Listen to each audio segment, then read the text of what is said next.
உலகமெங்கும் பரவி வாழும் என் தமிழ் உறவுகள் அனைவருக்கும் இனிய மதிய வணக்கம். உதகையிலிருந்து உங்கள் அன்பு சகோதரி வெனிட்டா மேரி.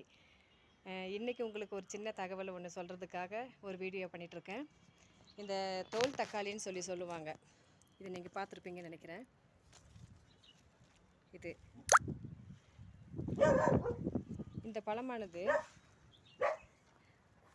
வைட்டமின் சி இருக்குது. இதில் நம்ம சொடக்கு தக்காளி அப்படின்ற மாதிரி சொல்லுவாங்க இந்த பழத்தை. இதில் இருக்கிற விதைகளெல்லாம் நம்ம எடுத்து நான் இந்த மாதிரி விதையை போட்டோம்னா ஒரு பக்கத்தில் இந்த மாதிரி வளரும், நிறைய செடிகள் கிடைக்கும்.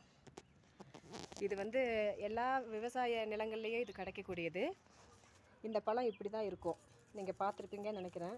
இது உடலுக்கு ரொம்ப உபயோகமும் பயனுள்ளதாகவும் மருத்துவ குணமும் நிறைஞ்சதாக இருக்குது. இது குழந்தைங்களுக்கு முடிஞ்ச அளவுக்கு நீங்கள் வீட்டிலையே வளர்க்கலாம். ஒரு மண் சட்டிலேயோ கொஞ்சோண்டு இருக்கிற இடத்துலையோ பிளாஸ்டிக் கவரில் போட்டு கூட நீங்கள் செடியை வளர்க்கலாம். பெரிய செடியாக வளராது, வீட்டு பக்கத்துலேயே வீட்டுக்கு வாசல்லையே நீங்கள் இதை வச்சு வளர்த்துக்கலாம். இது ரொம்ப அருமையாக இருக்கும், இனிப்பும் புளிப்பும் கலந்து இருக்கும். இதுக்கு பாதுகாப்பு கவசமாக இந்த தோல் மூடப்பட்டிருக்கும். தோல் தக்காளி இல்லைன்னா சொடக்கு தக்காளி, இதை நீங்கள் பார்த்துருப்பீங்க. தெரிஞ்சாலும் தெரியாதவங்களுக்கு நீங்கள் இதை பற்றி நீங்கள் சொல்லுங்கள், இது எவ்வளோ முக்கியத்துவமானதுன்னு. என்னடா வெனிட்டா எப்போ பார்த்தாலுமே விவசாயத்தை பற்றியும் ஒரு மரத்தை பற்றியும் பழத்தை பற்றியும் நம்ம சொல்கிறோம் அப்படின்ட்டு நீங்கள் நினைக்க வேண்டாம். நாம் தமிழர் அப்படின்னு சொல்லிட்டு இறுதியாக முடிக்கும் போது நான் உங்களுக்கு சொல்லுவேன், செந்தமிழனன் சீமான் அவர்கள் இந்த தமிழ்நாடு மண்ணை காப்பாற்ற வேண்டும் என்று எவ்வளவோ முயற்சி பண்ணிக்கிட்டு இருக்காங்க.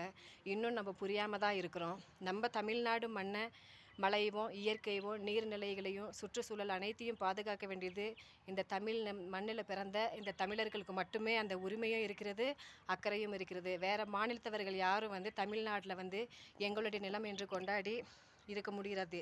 நம்ம இடம் கொடுத்ததுனால மட்டும்தான் அத்தனை பேர் இங்கே ஆட்சி பண்ணிகிட்டு இருக்காங்க. அது அத்தனை பேர்த்துக்கும் தெரியும், அவங்களுக்கு அக்கறை இருக்காது.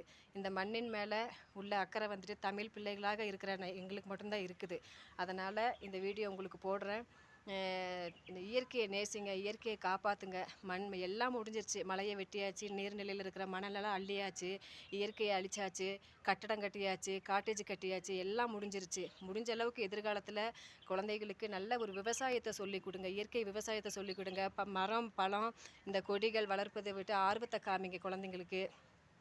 அதனால் இதன் மூலிமா நான் உங்களுக்கு என்ன தெரிவிச்சுக்கிறேன்னா, நம்ம மண்ணை நம்ம தான் காப்பாற்றணும். இது ஒன்று தான், இது ஒரு குறிக்கோளாகவே நான் எடுத்து செஞ்சுக்கிட்டு இருக்கேன். முயற்சி பண்ணுங்கள், முடியாதது ஒன்றுமே இல்லை. வெல்லட்டும் நாம் தமிழர், நாமே தமிழர். தாய் மண்ணை காப்பாற்றுறதுக்கு நம்மளுக்கு மட்டும்தான் உரிமை இருக்குது. உரிமைக்கான ஒரு போராட்டம். இலக்கு ஒன்றுதான் இனத்தின் விடுதலை, இனம் ஒன்றாவும் இலக்கை வென்றாவும்.